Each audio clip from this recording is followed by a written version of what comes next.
any rate, you can load several different clips into a program like Virtual DJ, and you basically just tell the program, whenever I'm playing a non-music video, play something else, and it will.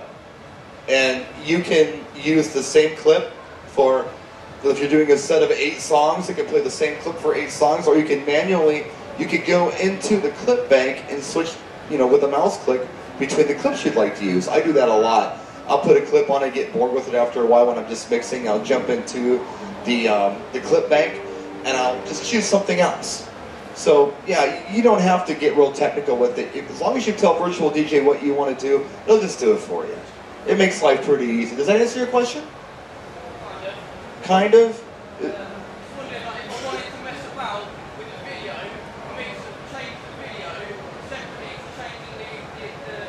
So what you're saying is you'd like to scratch with that video, perhaps. Maybe you want to change the pitch of the speed of the video or something like that? Well, you can create your own video in something like Sony Vegas, right? You can take the track itself and you can take whatever video you want and you can lay that track over the video, make it in MP4, and essentially use it in Virtual DJ. It's like a music video, right?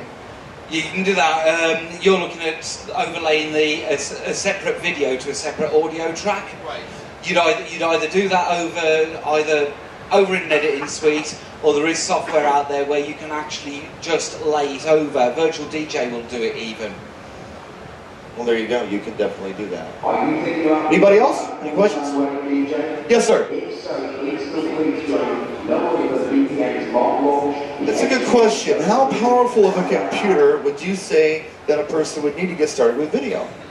I don't know really like the specs of what's I guess recommended, but I just know that once I got my MacBook that I really had no problems with it. So. It's a Mac guy. These Mac guys are all the same. Mac answers all your questions, solves all your problems, right? Right? Yeah, it was peace of mind. I had an old PC, and not to say anything against PC, maybe I had an old version, but when I was trying to do video, it was just stuttering, and I wasn't getting the smooth images that I wanted, so it was just a no-brainer for me, just because I don't have time to look up the specs or anything like that. So I just bought it, and it's just been easy ever since. So I think to answer your question, you don't need a Mac. Okay? I think a Mac is probably the best way to go if you're really getting into some serious, heavy-duty editing, animations, things like that. It's an artist computer. But I think pretty much any relatively decent computer that you buy, laptop, will run this. And, if you go really on the cheap, maybe not so much. I mean, as far as the specs go, Andy, do you have any insight on that? What would be like the minimum specs you would go for on a computer? Minimum specs, if you're running video, if you're running laptops, you ideally need a computer with a separate graphics card. Not the nasty onboard graphics card, you need a separate graphics card to get it to actually cope with what you're doing. But I really do believe that, as long as you don't go out and buy something for 100 quid, you're probably okay. There's stuff like that out there, real cheap stuff. Don't buy that. Step up a little bit. I think you'd probably be all right. I've used some pretty, we have Walmart in the States. So I've used some Walmart computers and made it happen before. Anybody else? Yes, sir. I think laptops are probably fine. I mean, the desktops, you don't want to really drag along with you from gig to gig. So I think the laptop's a lot more convenient. It's easier on your back, less setup time. I think you're fine with a laptop and an external hard drive. I think that's, but you could absolutely use a desktop if you'd like. Absolutely. You could put a lot of storage in a desktop. Anyone else? Yes, sir.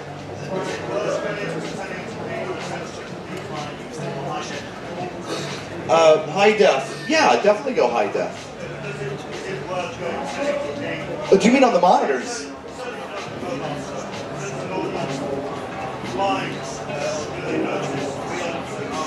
Oh, I see what you're saying. What do you think about that? To be honest with you, my projections are 720, my screens are 1080. The signal that comes out is 1080, it splits up and down to match the projection or the screens that I'm using. The audience, it's the third dimension that you're adding with the video. The audience is watching the screens, they're enjoying the screens, but when you're in a dark room, a little bit like the cinemas, it really improves the quality anyway. It's down to what lighting you use against your video monitors. Don't go in with an all guns blazing, mobile disco, lit up like a Christmas tree like you normally would. You need to back your lighting off a little bit. It improves the quality on the screens. As you said, it's dark in here now, or it's low light in here. You can see the quality on the stream. Even when he's scratching, the video doesn't dissipate on him. You end up with the same quality.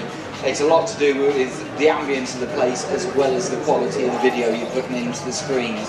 It's my opinion that at the distance most people are viewing this at, your 720 is fine. Yeah, the cost isn't as bad, absolutely. Not only that, but the older videos, and a lot of us are, like, who does old school in here? Like, you know, the classics, the cheese, I love cheese, I'm not ashamed, I'm a cheese guy. That stuff is not HD. It's never gonna be, so it doesn't really matter. Anybody else? Yes, sir. How do you display to more than one screen?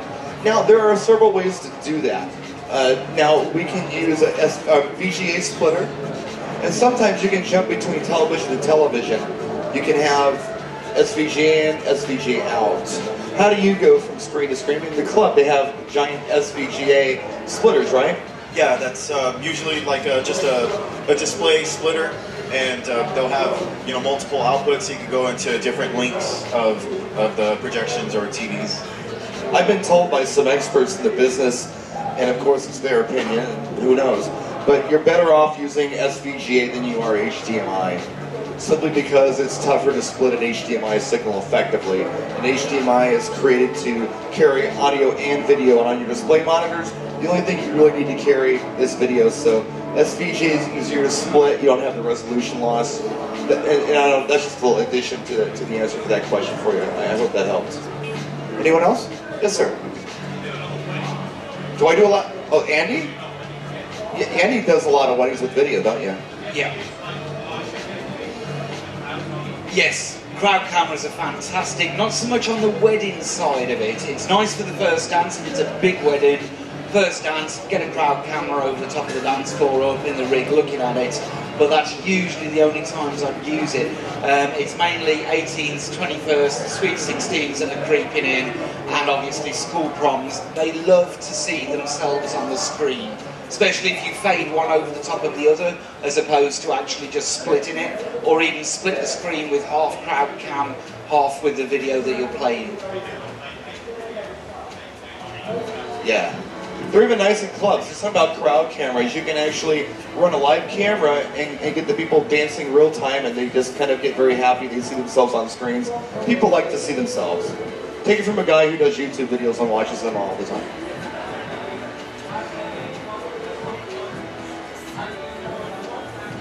I'm gonna have to. Can you use more than one camera? There again, you have splitters, where you have like an A/B splitter on your cameras, multiple cameras. With the virtual DJ offers umpteen camera inputs, but only through USB. If you're using decent quality cameras, you're having to go in through a USB capture card. That pushes more and more strain on your processor. The easiest way to do it is have one input off a USB or onto a capture card, and then use a separate vision mixer to use more than one camera. Anyone else? Yes, sir.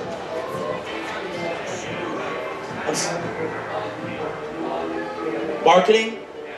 Marketing for this. It's a good question. Marketing in the UK. Now, one thing I will say before you even hand him the microphone, your best marketing, always, no matter what you're doing, be it video or music, or any kind of disco, as you call them here, your best marketing is the gig you're doing at the moment. When you go into any given situation, when you go into a wedding reception, an 18th, whatever it is, if you're doing a bang-up job, if you're really just tearing the roof off the place, that's your best marketing. Have your business cards ready for you. And if you're getting into video, or anything, uploading, whatever, it never hurts to go out to a gig and just throw that service in, so you can expose that service to the people who are at the party itself. You have two people getting married at a wedding, right? Guess what? They got 150 guests. Some of those guests may be getting married. They may need a DJ, or they may be the parents of a couple getting married. Have your cards ready and do a great job. I really believe that's your best marketing. But above and beyond that, Andy, how do you market this video thing? Like Brian said, the gig that you're doing is the best marketing. When I first started, I actually put in video as an added extra for free for the bride and groom. They loved me for it. They told people that I'd done this for them, and the people that were there saw it. It just marketed itself. Video footage of yourself working is always good. Drop it onto a website, drop it again onto YouTube. The other one that I use a lot is you go out to a venue and just run a camera around the venue once you're set up, once it's decorated, and then drop that up onto YouTube, literally a minute-long video. But underneath, tag it with your name. Tag it with the venue, and when people look through for a wedding venue, they say, oh, I'm looking for Holland Hall wedding. And if it comes up, 9 times out of 10, it'll be your video that will have you working in there. They might only be looking to see what the venue looks like. All of a sudden they discover you, they discover your name, they discover videos. And the other brilliant thing that I just wanted to mention, now unlike regular, DJing with music, regular traditional DJing, although there are companies like Mixmash that went away recently, or promo only, this VJ thing, as far as the mobile guys go, is relatively still in its infancy. So if you can get into this, you got a leg up. You can't throw a rock in the UK without hitting 3 DJs, right? I was in London, I tried it, I hit 5. Okay, but with video, you're not going to hit them like that. It's a little more rare. Anyone else before we wrap up? Yes, sir.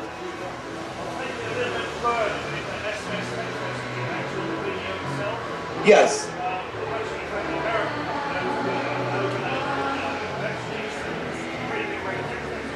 Yeah. There are a few different programs you can do that with, and I haven't used them. There's one built into Virtual DJ. There's another one you can buy. You can actually have people send in text messages on their mobile phones to, go up on the screen. Of course, you have to be careful with that at certain parties. There's some messages you probably don't want to be on your screen from some of the people in the audience, but there are ways to go through those messages, approve certain messages, and yeah, that is definitely possible. I don't have experience with that. Do you? You do the texting thing? Something I'm looking into for the prom side is the one you probably know is Fire Text. No, Google Fire Text. There is a filter on there already. It's not a premium rate number. That's the nice part. It is just a pay-as-you-go disposable phone. You can change the number per disco if you want to for the price of a SIM card. And all it is you leave it on the side. As long as you've got a signal, it's plugged into your computer and that runs through. The only thing I would recommend is running a separate laptop and using it as a video input to the laptop that's producing the videos for you. The more you keep trying to do with a laptop, the more processor hungry it is, the more problems you're likely to cause yourself. We got to get out of here. We got another seminar coming in. I want to thank each and every one of you for coming and seeing us today. Big round of applause for Mr. Andy Crampton, DJ Each Rock. I'm Brian Red. Thanks a lot.